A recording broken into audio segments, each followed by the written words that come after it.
అణచిన యాగులు నష్టములన్నీయు అణచిన యాగులు చేతుని పొగడవే ఓ మనసా యేసుని ప్రేమను ఏ మారకను ఎప్పుడు తలచవి ఓ మనసా ప్రార్థనలావిని ఫలములన్న సగిన వరదుని తలచవి ఓ మనసా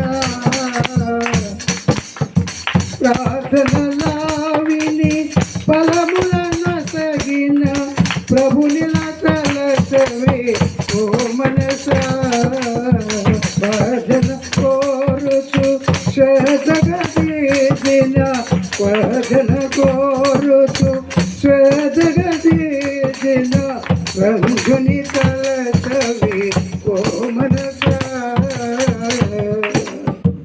యేసుని ప్రేమను ఏ మారకను ఎప్పుడు తలచవి ఓ మనసా వాసిగనాథని వరనామమును వదలక పొగడవి ఓ మనసా వంచన లేక వరములన తగిన వంచన లేక వరములన తగిన వరదుని తలచవే ఓ మనసా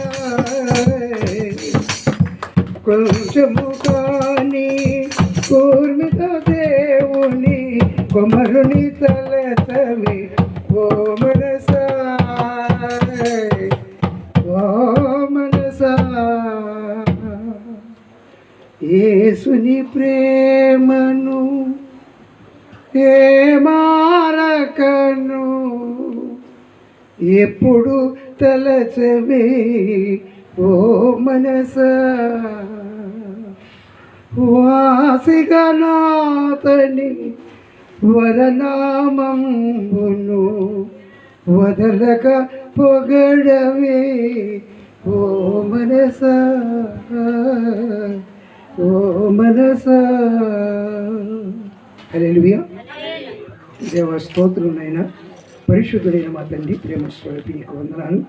ఇప్పటి వరకు మాతో మాట్లాడవే మంచి పాటల ద్వారా వర్తమానం ద్వారా ఆరాధన ద్వారా నీవు ఇచ్చినటువంటి నైనా గొప్ప సందేశాన్ని బట్టి నీకు వందనాలు స్తోత్రాలు చెల్లిస్తూ నీచితమైతే బిడ్డలందరినీ క్షేమకరంగా ఆశీర్వదిస్తూ దీవెనలు కుమ్మరించి సహాయం చేయమని యేసునామములో వేడుకుంటున్నాను మా పరమ తండ్రి. ప్రభునందు ప్రియమైనటువంటి వారా 2 మాటలు నేను చదివి వినిపిస్తాను. చూడండి, మొదటిగా 194 పేజీ తీయమ్మ. ప్రభునందు ప్రియమైనటువంటి వారా మొట్టమొదటిగా యెషయా మహాగ్రంథము 45వ అధ్యాయము 22వ వచనంలో దేవుడు మానవులను సృష్టించి మరి ఒక్కసారి అన్ని స్థితులను గ్రతులను మార్చినటువంటి దేవుడు ఈ ఉపవాస దినాన మరలా ఒకసారి నీకుతో శపథం చేస్తూ ఉన్నాడు. భూదిగంత నివాసులారా నా వైపు చూడండి, ఇప్పటికైనా మించిపోయింది లేదు. ఉపవాస దినాన్ని ప్రతిష్ఠించి దిద్దుబాటు సమయంలో నిన్ను దేవుడు కోరుతున్నది ఏంటంటే, ఒక్కసారి ఓ భూదిగంత నివాసులారా నా వైపు చూసి రక్షణ పొందండి. దేవుడు ఆయనేనంట, మరి ఏ దేవుడు లేని లోకంలో. నా ఎదుట దేవుడు శపథం చేస్తూ ఉన్నాడు. ఈ గ్రంథము స్వచ్ఛమైనది, యథార్థమైనది, నిజమైనది. ఇది జీవము కలిగినటువంటి దేవుని మనస్సు నీతో మాట్లాడుతుంది.